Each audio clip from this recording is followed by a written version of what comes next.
स्वर्ग का हकदार कौन? मरने के बाद स्वर्ग के द्वार पर 4 व्यक्ति खड़े थे। इन 4 व्यक्तियों में पहला राजा था, दूसरा एक बिजनेसमैन था, तीसरा पंडित था और चौथा एक आम आदमी था। किसी को भी यह पता नहीं था कि कौन स्वर्ग के अंदर प्रवेश कर पाएगा और कौन वहीं से वापस लौटा दिया जाएगा। सब स्वर्ग का दरवाज़ा खोलने की राह देख रहे थे और आपस में बात कर रहे थे। जैसे कि राजा को मरने से पहले से अपनी आदत थी, उसने अपनी बात बताई। सबसे पहले बताई। राजा ने कहा, मैं बहुत पर्याप्त राजा हूँ। मैंने धरती पर अपना बहुत नाम कमाया है, इसलिए पूरी संभावना है कि मैं ही स्वर्ग में जाऊँगा।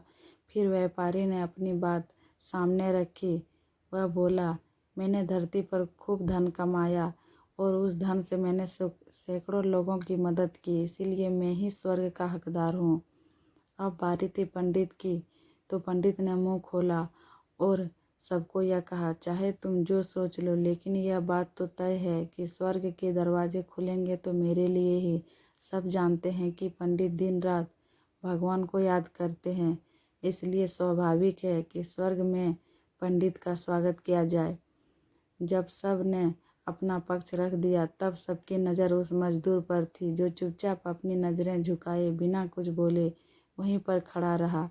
स्वर्ग का दरवाज़ा खुला और वहाँ पर एक देवदूत आकर खड़ा हो गया। देवदूत के हाथों में एक पुस्तक थी जिसमें इन सभी के कर्मों के बारे में लिखा हुआ था। देवदूत ने सबसे पहले राजा को अपने पास बुलाया और उसको पूछा, तुम बताओ, तुमने अपने जीवन में क्या क्या अच्छे कर्म किए हैं। मैं उन्हें इस पुस्तक में देखकर फैसला करूँगा कि तुम्हें अंदर आने देना है या नहीं। राजा ने कहा, मेरा राज्य जितना बड़ा था उतना ही समृद्ध था और मेरे राज्य के सभी लोग खुशहाल थे।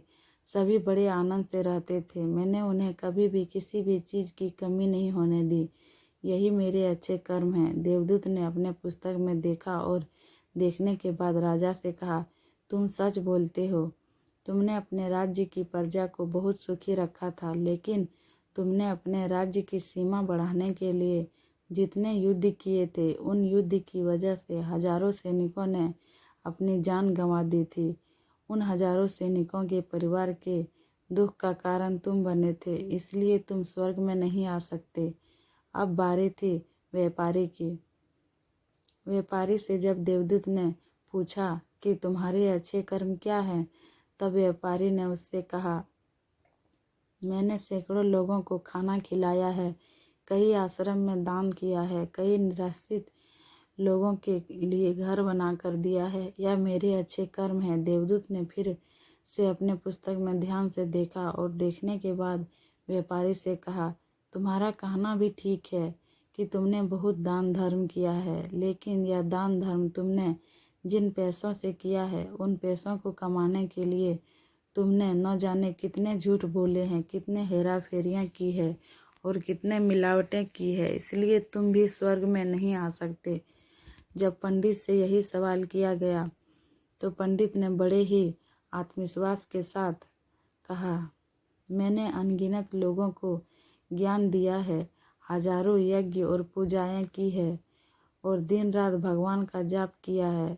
इससे अच्छे कर्म और क्या ही हो सकते हैं। देवदूत ने अपनी पुस्तक के अंदर झांक कर देखा और पंडित से कहा, आपने जितने भी लोगों को जो भी ज्ञान दिया है, उन बातों पर खुद कभी अमल नहीं किया। आपने यज्ञ, पूजा या भगवान का नाम निस्वार्थ भाव से कभी नहीं लिया, इसलिए आपका भी स्वर्ग में आना प्रतिबंधित है। मजदूर यह सब देखकर हैरान था।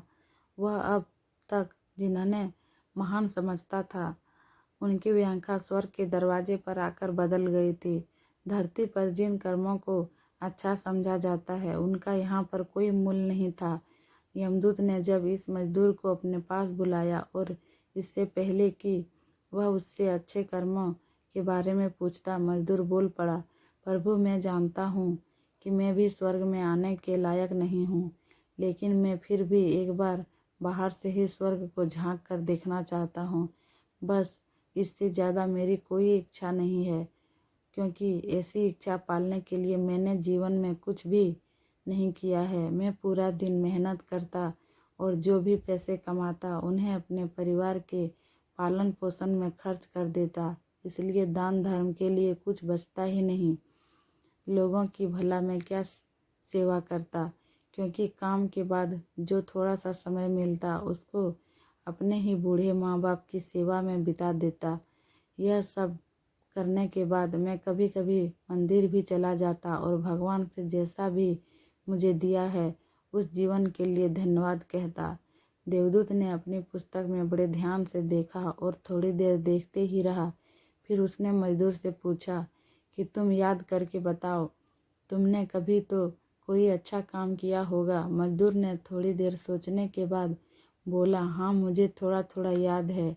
एक बार मैं बहुत भूखा था और मैं खाना खाने ही बैठा ही था कि एक बहुत ही कमज़ोर कुत्ता जो ठीक से चल भी नहीं पा रहा था वह मेरे पास आ गया और मेरे खाने को देखने लगा। तब मैंने अपनी रोटी उसे खिला दी थी और उस दिन मैं खुद भूखा सोया था। मजदूर की यह बात सुनने के बाद देवदूत मुस्कुराया और मजदूर को बड़े सम्मान से स्वर्ग के अंदर लेकर गया। दोस्तों, अच्छे कर्म लोभ मोह माया इन सब भावों में आकर नहीं किए जाते और ना ही उन्हें अच्छे कर्मों की श्रेणी में गिना जाता है। निस्वार्थ भाव से किया गया एक ही अच्छा कर्म भी आपके जीवन के सारे पाप धोने की शक्ति रखता है। इसलिए जब भी मौका मिले निस्वार्थ भाव से और अच्छे मन से अच्छे कर्म किया करें।